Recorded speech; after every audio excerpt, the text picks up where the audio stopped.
Hey, this is Nancy from the Edge of Liberty and Batshit Crazy Farms, and this is my attempt at sharing with you how I start seeds.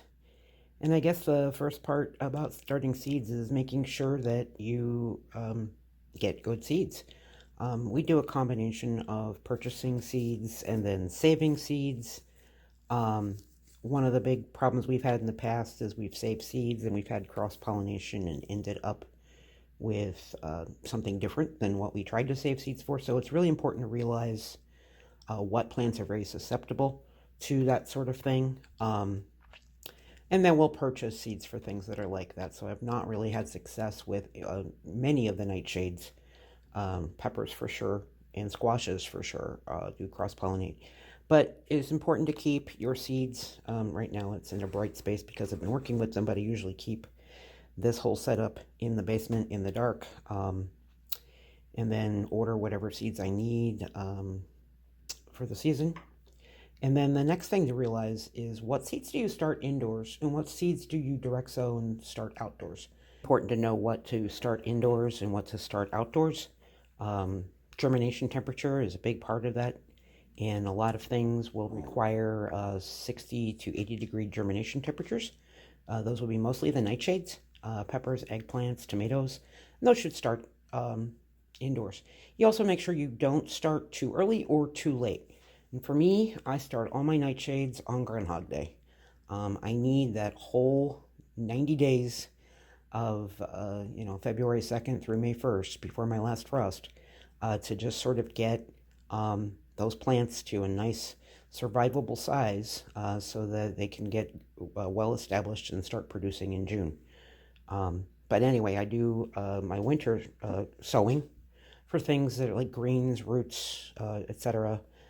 Roots, specifically those things that are transplantable like beets, but not things like carrots. The carrots are out right now because I did some of those in the hoop house. So I'm going to show you my indoor seed starting setup and tell you about some of the things I use to make that successful. So for 3 months out of the year, the back half of my family room is probably the messiest place in the house. Um, but this is where I do most of my seed starting. It starts with my husband going out and getting me large quantities of potting soil. I've actually already gone through half of the pile of what he purchased. I keep the soil I'm working with in a recycle bin, and I keep it dry in that recycle bin. I also have another one that I use for washing pots. I use a mild vinegar solution to kill funguses and then let them dry thoroughly before I use the pots. But then it's time to fill them. A little word about trays and pots. A lot of times people will do their first pass at seed starting, and they'll go to Walmart and they'll get one of those seed starting kits, and they'll get one of these floppy trays that comes with it. If this is like, you're only doing a few things, this is fine. I do about 100 trays of plants every year, and I basically have in the past just broken and lost plants just because these things are so floppy, and I spent the extra money to get hard ABS plastic versions of them, and these are great because this could be full of plants and I could hold it with one hand, and so I can go out to the garden holding two of them, and they're good. And the other thing I'd recommend is, no matter what kind of tray you use, make sure you're using two. Use one that has slots that you can see through, and one that can hold water, and nest them inside each other, because that is the easiest way to reduce overwatering if you accidentally do it. It's really hard to remove water from one of these trays once you've poured too much over your plants. But like I said, use one that has holes and one that does not have holes, and then nest them together. And then I'll do that inside my indoor starting. Once they go out to the greenhouse, I'll lose this bottom tray so that things can just sort of drain right through. And so that way I don't have to move all the plants into a drain tray. I just use two to start with. And then the other thing I want to talk about is plug trays. you get those six spot or 4-spot plug trays, and they have this really kind of crappy material that breaks easily. My biggest mistake was using those for the longest time, and invariably I would get 6 beautiful plants in the 6th tray, and I'd kill 1 or 2 just getting the plants out, and it's just not something that you want to be doing that late in the game. You don't want to lose a plant that late. If you're going to have losses, you should have them early. So what I've switched to is these 2-inch pots, and they're separate, so basically the other nice part about it, if you think about it, you planted 6 plants in the 6th tray, and one of them dies, and all of a sudden your OCD kicks in and you realize, oh my gosh, I only have 5 decent plants in this tray. What do I do? It kind of annoys you. This way, if one of these dies, it's not taking up space. I can just sort of recycle that pot and that soil and reuse it elsewhere. It's not wasted. And then what I do is, I use craft paper, keep my area a little bit clean. Let me get this example crappy tray out of the way. Excuse me.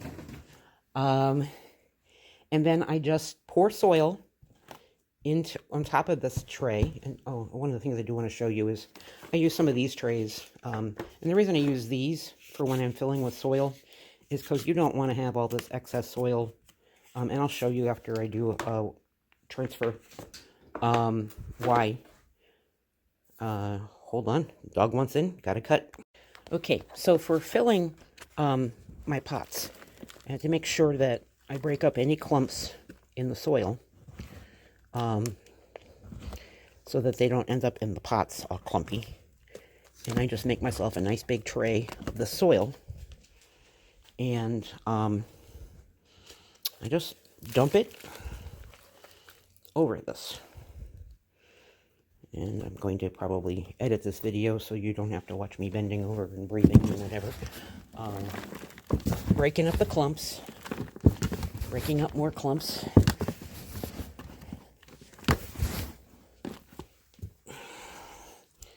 And dumping the soil. And again, it's dry soil.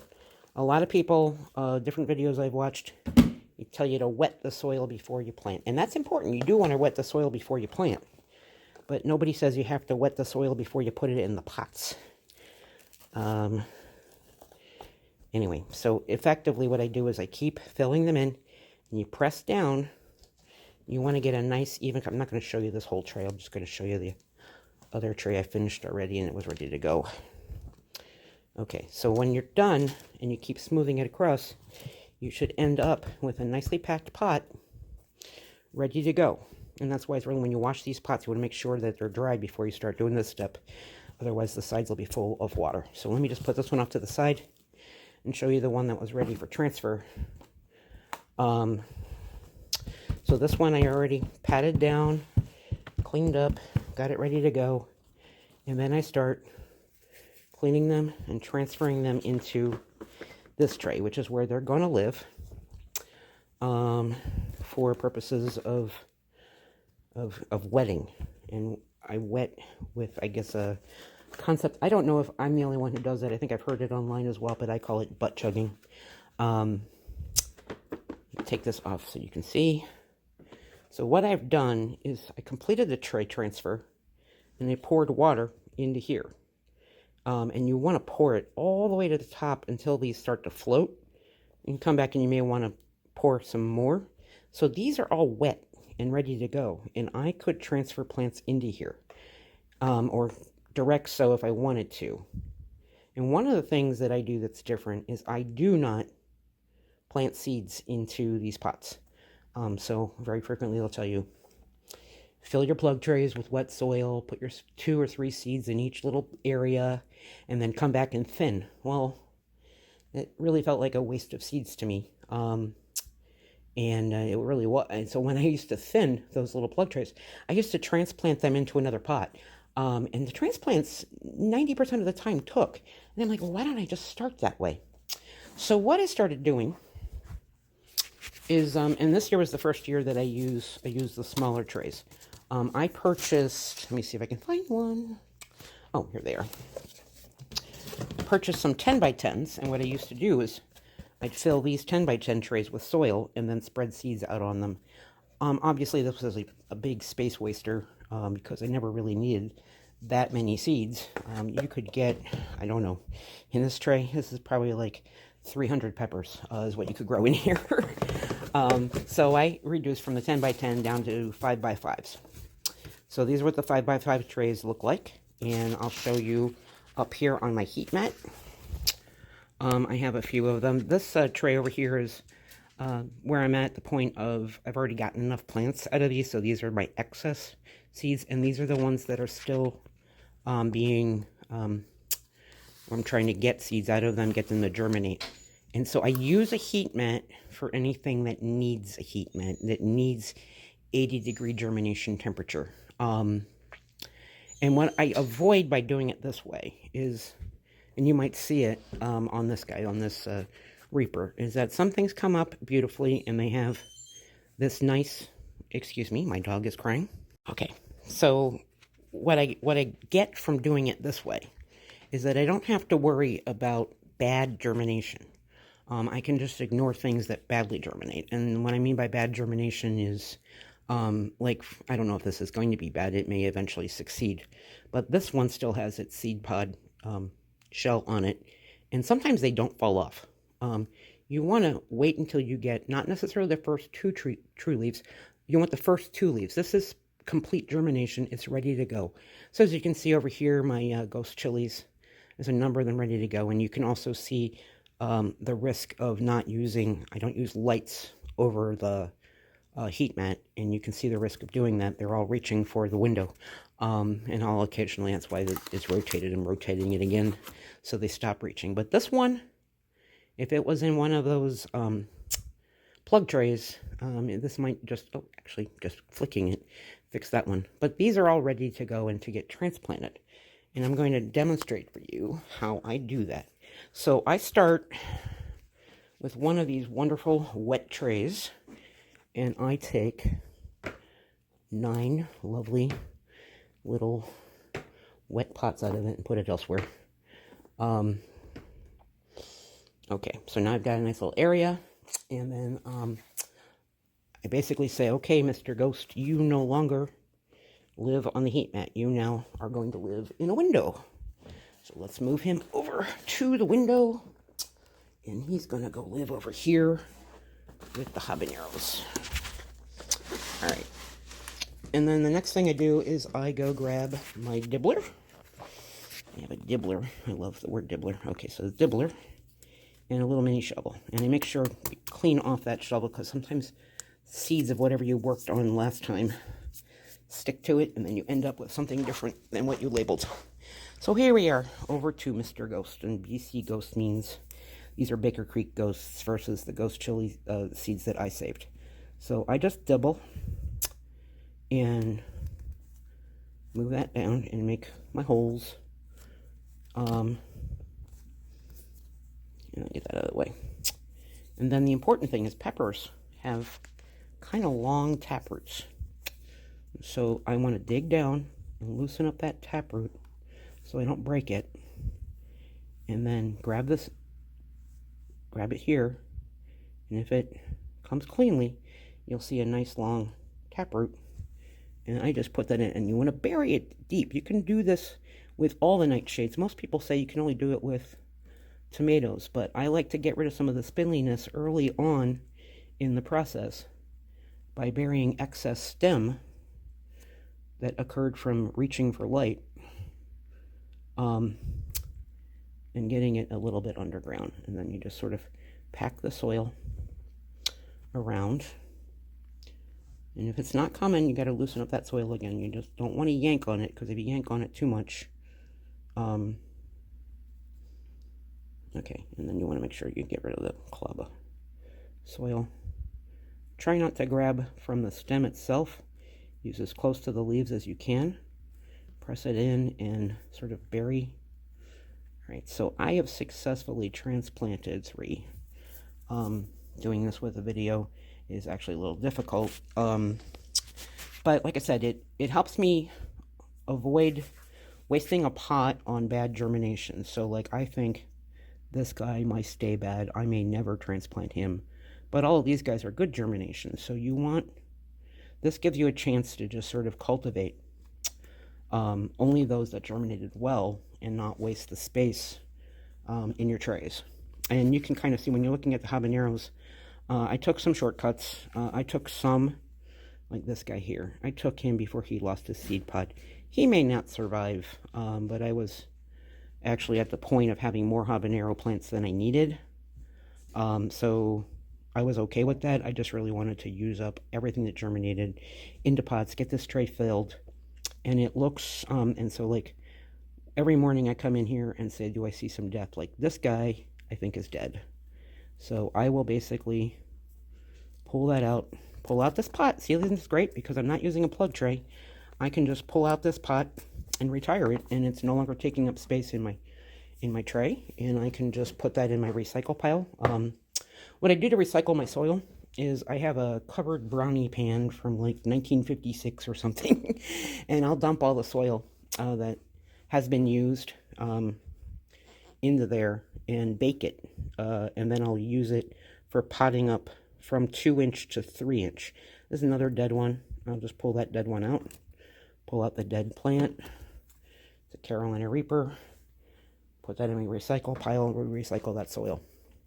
So I am going to take the camera off my goofy little holder now and give you a quick tour of different plants and different problems that I have with plants and how I deal with them. Again, you want to plan for failure. So a lot of my seed starting is a big math problem. So let's say, for instance, banana peppers. Where'd you go? Here we go. Banana peppers are currently overwatered, and that was what I was telling you. What I can do to fix with my overwatered problem, I can just take this top tray out, put this in a new dry bottom tray, and now it would magically not be overwatered. But anyway, with banana peppers, I only have room in my plan for 18 of them, and as you can see, I've got 25 of them, so I overdid it, and that's fine. When it's time to pot these up to 3-inch pots, which we're pretty close, because I'll pot up once the first true leaves, and you can kind of see closely here, there's a second set of leaves, and they're ready to go. When those are nice and big, I'm going to pot that up to a 3-inch pot, and again, bury more stem, so that it'll just be in the pot with leaves showing, and the stem will be down underneath. And that'll keep it, the root system really strong. It'll lose some of its spindliness. And then once those pots, and once it's warm enough outside, my 3-inch pots will go out to the greenhouse to get real sunshine. This is actually my first year using these grow lights, and I can't give you a review of them yet. They seem to be helping me with some of my reaching for the window situation. They do have good lighting. You can bend them down to the height you want, but if you get them too close, then they actually are not lighting my center. And so I worry about that. And the other problem I have with them is they didn't come with any kind of plug-in, and they run kind of hot. And so I'm a little worried about the electrical on those.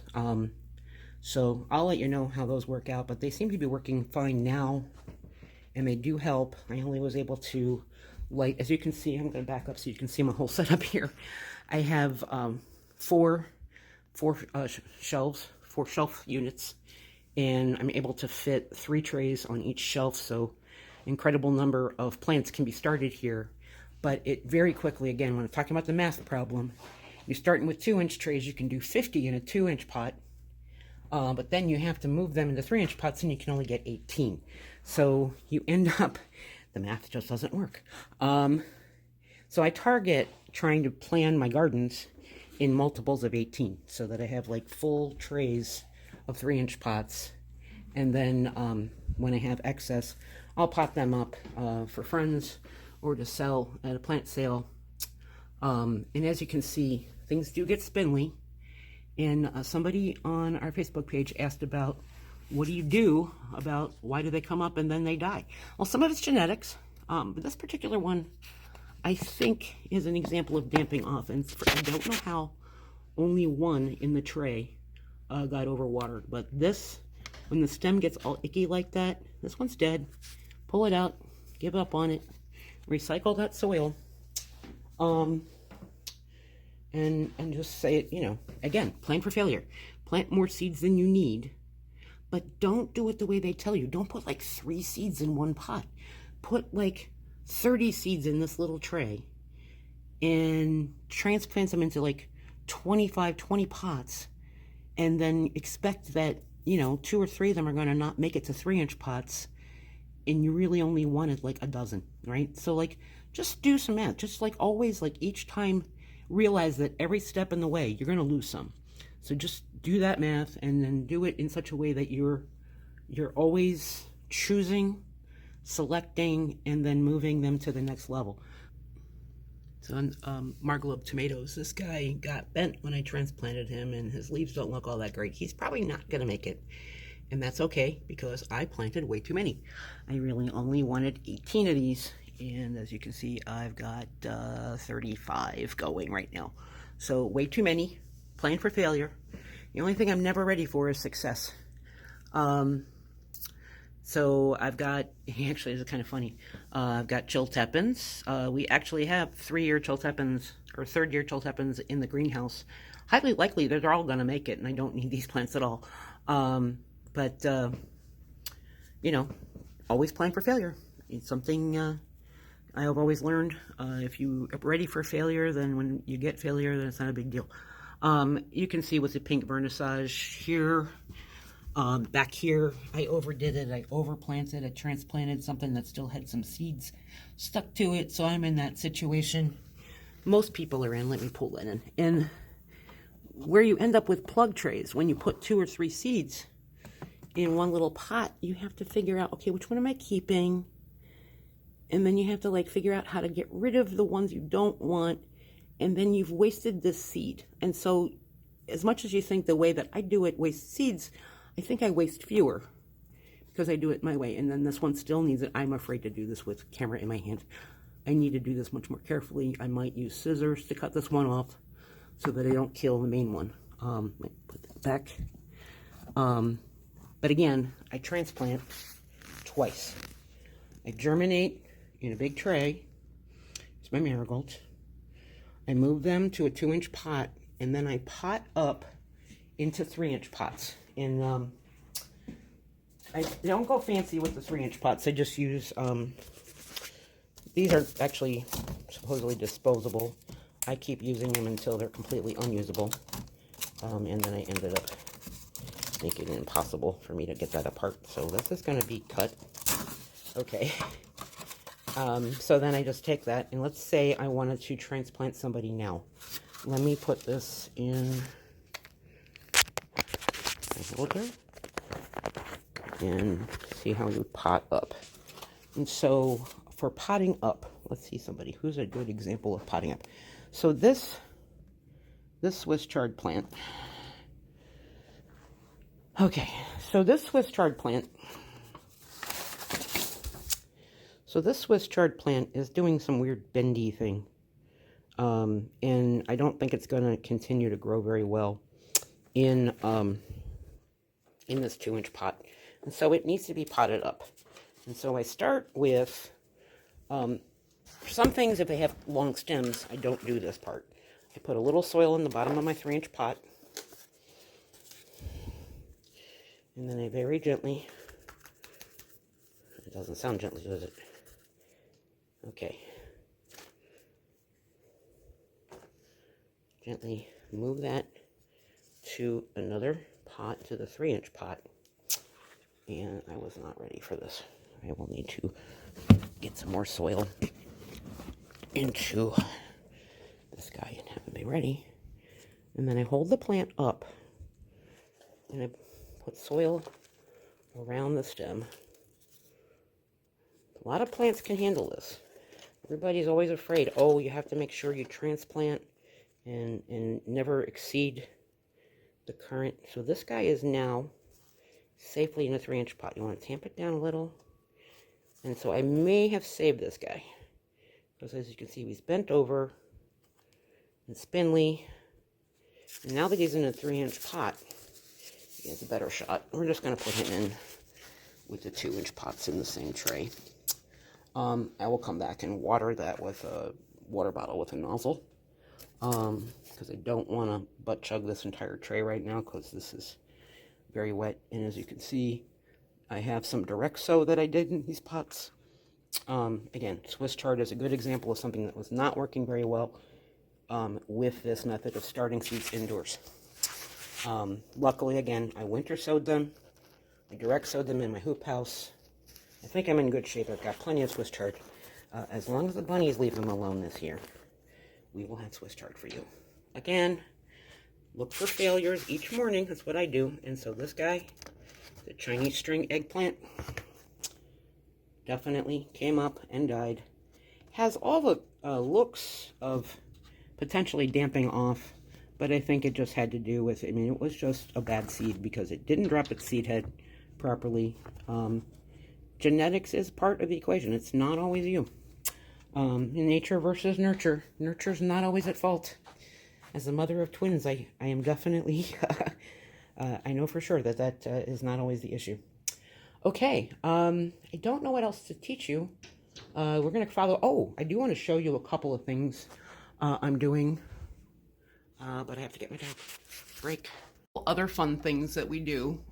Here is an attempt to start more fig trees. And it's just really simple. You just take fig tree cuttings and you slice off to the Cambrian layer and you stick them in dirt and you hope for the best. And actually, this is my second attempt for these 7. My first attempt at 10 actually had 3 successes.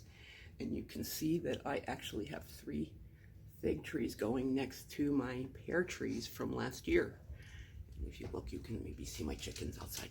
Okay, and then we also have our sweet potatoes are going already. And I just basically put sweet potatoes laying down in soil. You can see my sticky trap because already this season I have a whitefly problem. And a couple of things that I'm doing for my whitefly problem. I have a spray bottle of peppermint, essential oil and water, and I'm spraying that on any nearby plants so that they're repelled. But once you have the whiteflies on the plants themselves, and I'm going to show you over here, these were the 3 pots where I had transplanted some sweet potatoes that the whiteflies already got to before I had noticed, and you can see they just start dying away. This one might survive, but I keep it separated because I don't know for sure that I have eradicated the issue. So again, I have this spray bottle with peppermint oil in it, and then I have, and I recommend this. This is organic. It's neem oil, and it helps with any of your houseplants that potentially have whiteflies. And then you basically, at this point is when it's okay to use it. I don't like using sprays like that once we have fruiting, but at this early stage, it is the only way to save your plants. You want to get that oil on there. You can also use soap detergent, but as you can see, I already have, it looks to me like I've got a nice tray of 18 purple sweet potato plants. It might be too early. These guys have almost 4 full months before they can go in the ground. But I use these nice, sturdy 3-inch pots. These are my better ones for my sweet potato plants.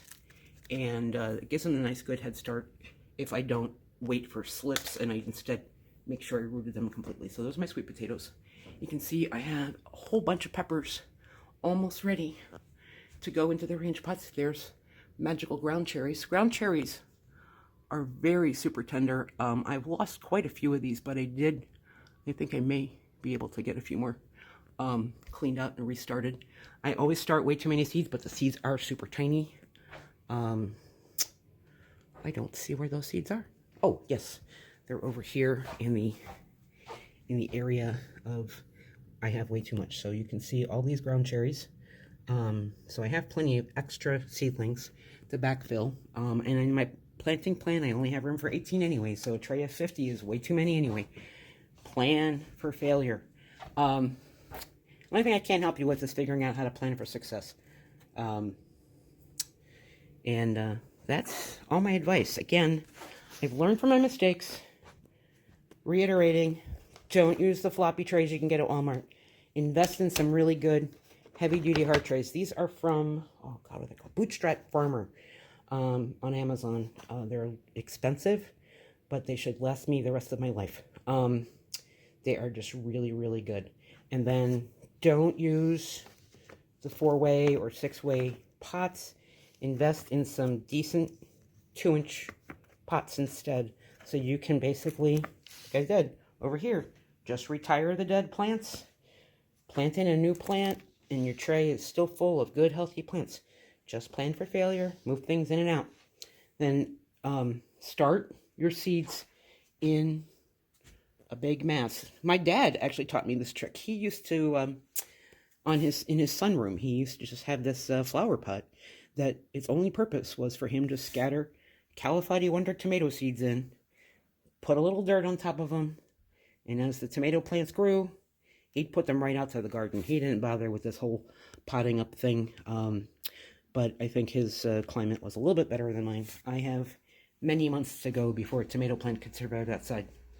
And that's it. I'll probably do another video later in the year talking about greenhouse work. I don't know how many people have the ability to have a greenhouse. But do me a favor. Do not buy one of those plastic greenhouses. And actually I want to show you the reason why. This shelving unit here is actually what's left of my Aldi greenhouse. I don't know if, yeah, you can see. Just from using water, it rusts and corrodes. And these tubes eventually just sort of break off and die. So it's fun for maybe 2 or 3 years. But it's not a good investment for the long term. You might want to think about instead building yourself a cold frame, or even really, like I did, take 2 mortgage payments and buy yourself a real greenhouse. So that's all I got for you today. I hope you enjoyed this. I hope it was educational, and I hope you didn't. If you have any questions, I'd love to address them in another video. Talk soon. Bye.